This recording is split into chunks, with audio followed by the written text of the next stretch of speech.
masjid yang berada di Jalan Raya Pasa Patipua dijadikan sebagai tempat pelaksanaan tradisi serak gula. Masjid tersebut bernama Masjid Muhammadan. Masjid Muhammadan merupakan gambaran keaslian masjid bersejarah pada masa lalu. Kehadiran Masjid Muhammadan tak terlepas dari keberadaan masyarakat keturunan India. Menelusuri bagian sudut kota tua Padang, maka akan ditemukan keberadaan Masjid Muhammadan berdampingan dengan deretan toko-toko berarsitektur lama. Masjid ini berada di kawasan Pasar Patipu, Kecamatan Padang Selatan, Kota Padang. Masjid Muhammadan berukuran tidak besar jika dibandingkan dengan masjid tua lainnya di Kota Padang. Kendati demikian, Masjid Muhammadan memiliki bentuk arsitektur khas, yakni perpaduan arsitektur India dan Islam. Posisi masjid pun cukup unik. Pada bagian depan masjid terdapat teras yang biasa digunakan untuk berbagai aktivitas keagamaan. Masjid ini dibangun pertama kali pada tahun 1792 berupa surau kecil berbahan papan kayu.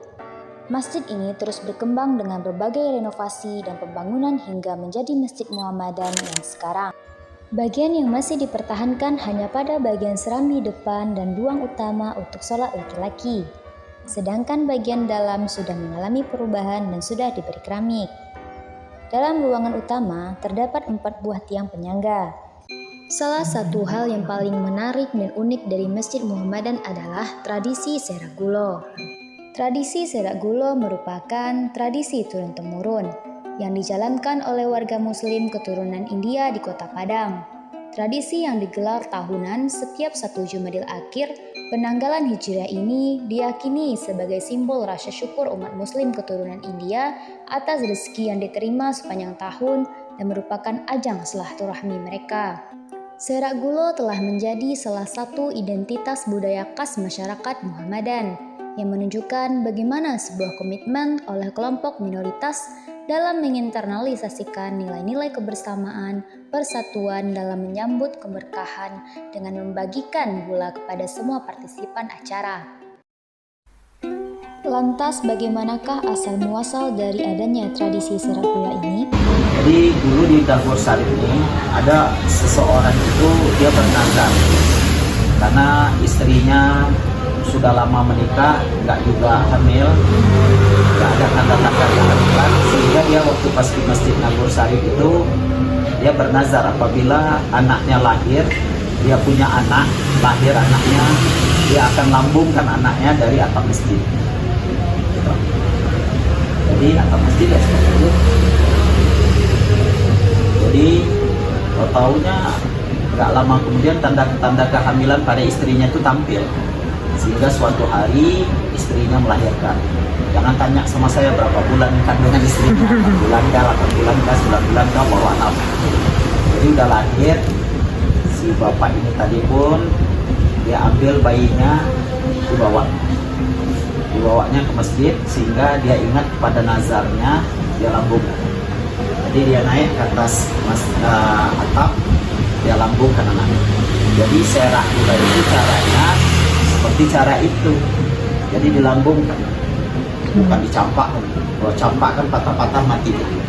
Jadi waktu pas dilambungkan begini, anak itu terlambung ke atas, dia jatuh ke bawah.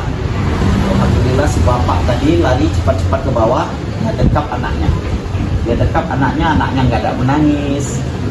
Anaknya apa? Akhirnya dia makin takut. Anaknya ini kenapa nggak menangis? Jangan-jangan mati atau patah tulang apa dia raba. Akhirnya nggak ada masalah apa-apa, anaknya merengek nangis, dibawa pulang, disusulkan sama istrinya. Jadi asbab seperti ini, si bapak ini bersyukur. Dia bernazar di masjid itu, nazarnya ini dia laksanakan tapi tidak memberikan mudarat kepada anaknya.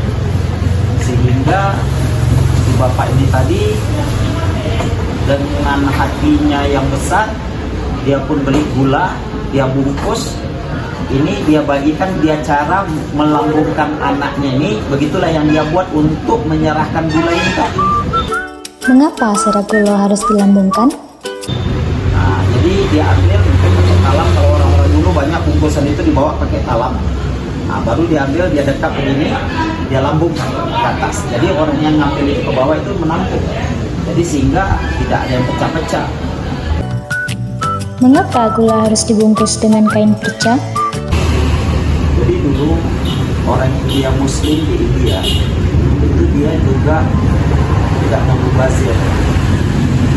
Jadi salah satu pun kainnya itu berbeda karena mereka menjahit pakaian mereka di tempat tukang jahit, sisa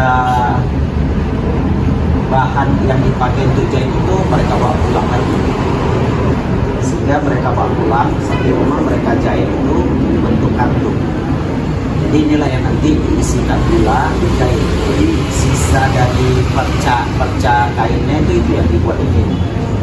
Jadi kadang kalau misalnya di rumah ini ada menjahit pakaian untuk saya, sisa baju saya ini diambil, istri saya masukkan gula dijahit, mereka buat ini di rumah, baru mereka antarkan ke masjid.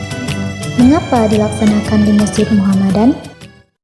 Seperti di sini Masjid Muhammadan. Jadi Masjid Muhammadan ini mungkin didatangi oleh beberapa kelompok dari beberapa kota yang terdekat, misalnya dari Lubuk Alung, Lubuk Begalung.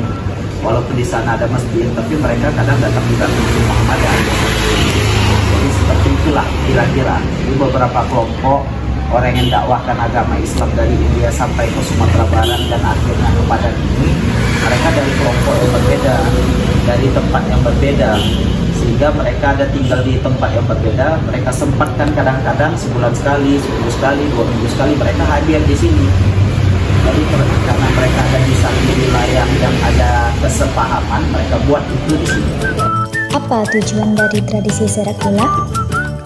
Ini biasanya ini tradisi keluarga saya dari saya kecil, setahu saya menjalin rasa silaturahmi yang biasanya kita dalam ketemu apa semacam menjadi ketemu.